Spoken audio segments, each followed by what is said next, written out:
हे मंडळी, welcome to new blog. तर आजचा आहे चौथा दिवस आणि आज आम्ही नाशिकमधील अतिशय प्रसिद्ध ठिकाणी जाणार आहे, जे ठिकाण म्हणजे पांडव लेणी।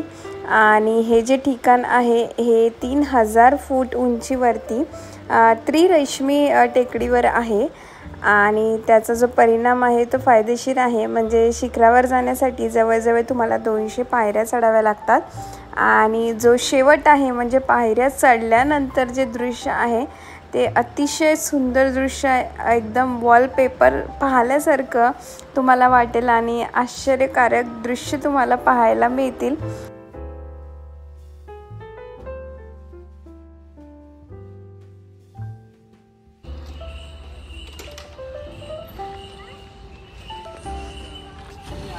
आम्ही जातोय आता नाशिकमधील फेमस पांडव लेणी बघण्याकरिता, तर चला आमच्या बरोबर।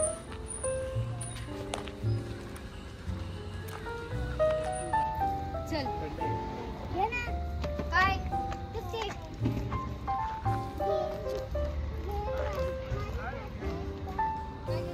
तर या लेण्यांमध्ये 24 प्राचीन लेण्यांचा समावेश आहे आणि उत्कृष्ट वास्तुकला, गुंतागुंतीच्या कोरीव कामाच्या शिल्पे आणि गुहेच्या आतील भागात सजवलेल्या बारकाईने छाटलेल्या पाण्याच्या ज्या टाक्या आहेत त्या पाहून सुद्धा तुम्ही आश्चर्यचकित व्हाल। आणि आता आम्ही जातोय वरती आणि आमच्या मिस्टरांनी शॉर्टकट मारलेली आहे, जे काही आम्हाला दिसून नाही राहिलेले आहे, पण त्यांनी शॉर्टकट रस्ता शोधून काढलेला आहे आणि त्या रस्त्याने ते जातात आहे।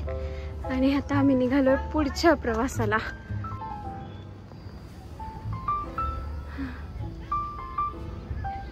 आमच्या आधी पोहोचून पण गेलेले।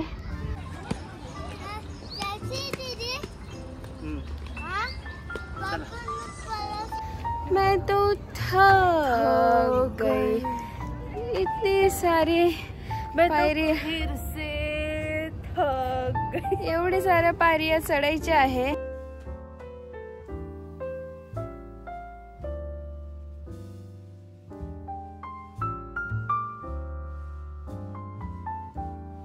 प्रत्येक लेणी एकेकाळी नाशिकवर राज्य करणाऱ्या 3 राजवंशाची कहाणी सांगते, म्हणजेच छत्रप, सातवाहन आणि अभीर। तर या गुहांना ना महाभारतातील नायक पांडवांचे नाव मिळाले आहे अशी आख्यायिका आहे। स्थानिक आख्यायिका या खडकाळ सीमेत आश्रय घेणाऱ्या भावांच्या त्यांच्या वनवासात शत्रू आणि नातेवाईकांपासून दूर जाण्याच्या कथा इथे सांगतात। अशा प्रकारे पांडव लेणी हे टोपण नाव मराठी भाषेत दिलेले आहे, ज्याचे भाषांतर पांडव लेणी असे होते आणि या दिग्गज व्यक्तिमत्वांच्या कालातीत गाथेचे इथे प्रतिध्वनी सुद्धा होते। शतकानुशतके उलटूनही या गुहांच्या उत्तरेकडील भागाने त्यांना घटकांपासून आश्रय दिला आहे। त्यांच्या कोरीव वैभवाचा आणि इसवी पूर्व 250 आणि इसवी पूर्व 600च्या काळातील अमूल्य शिलालेखांचा बराचसा भाग इथे जतन केलेला आहे। तर चला मग जाऊया पांडव लेणींच्या गुहामध्ये आणि तिथल्या प्राचीन कथा आणि कलातील सौंदर्याचा आपण शोध घेऊया।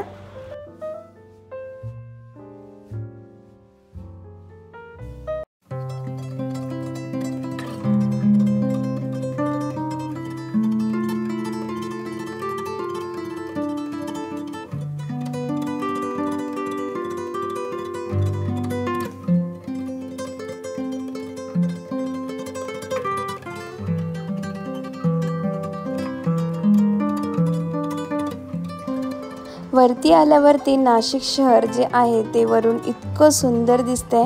हा नजारा पाहण्यासारखा आहे। ऑलमोस्ट सगळ्या लेण्या पाहून झालेल्या आहे आणि आता आम्ही बसणार, छान मस्त ब्रेकफास्ट काहीतरी खाणार आहोत।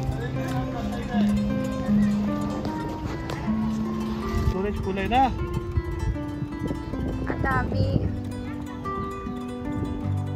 ह्या रस्त्याने खाली उतरतोय। हा जो आहे हा शॉर्टकट रस्ता आहे।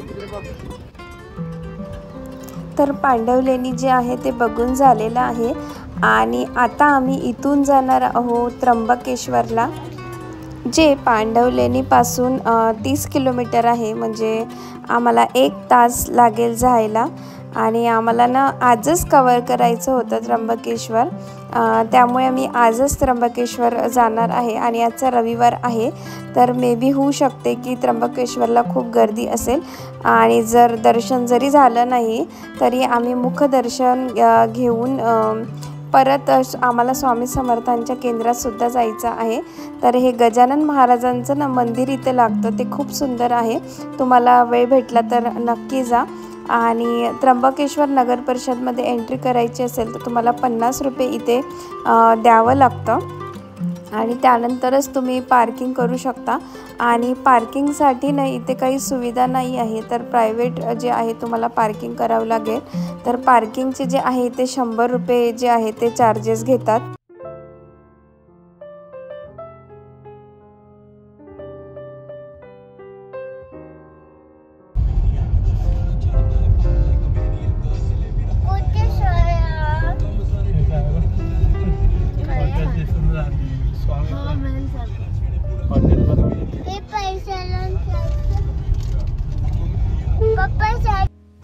जसं तुम्हाला सांगितलं होतं की रविवार आणि सोमवार ह्या दिवशी त्र्यंबकेश्वरला खूप जास्त लाईन असते. म्हणजे 4 ते 5 घंटे आम्हाला लाईनमध्ये लागणार होते आणि विहांशला घेऊन आम्ही लाईनमध्ये लागू शकलो नसतो.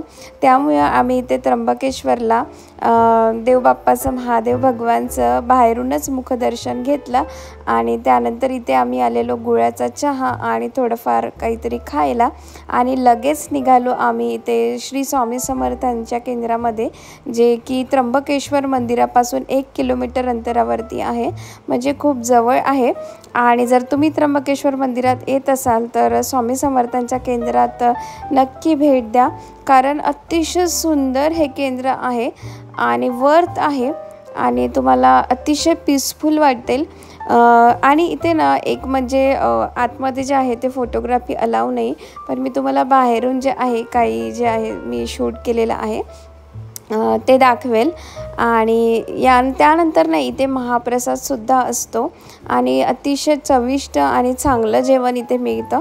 30 रुपयामध्ये खूप छान असं पोटभर तुम्ही इथे अनलिमिटेड जेवण करू शकता आणि या केंद्राला नक्की विजिट करा. स्पेशली आमच्या विहांशला स्वामी समर्थांचं खूप जास्त वेळ आहे, त्यामुळे आम्ही तर म्हणजे डिसाईड केलेलंच होतं की आम्हाला जायचंच आहे स्वामी समर्थांच्या केंद्रात. भलेही त्र्यंबकेश्वर मंदिरात दर्शन न हो, पण स्वामी समर्थांच्या मंदिरात तर आम्हाला जायचंच आहे.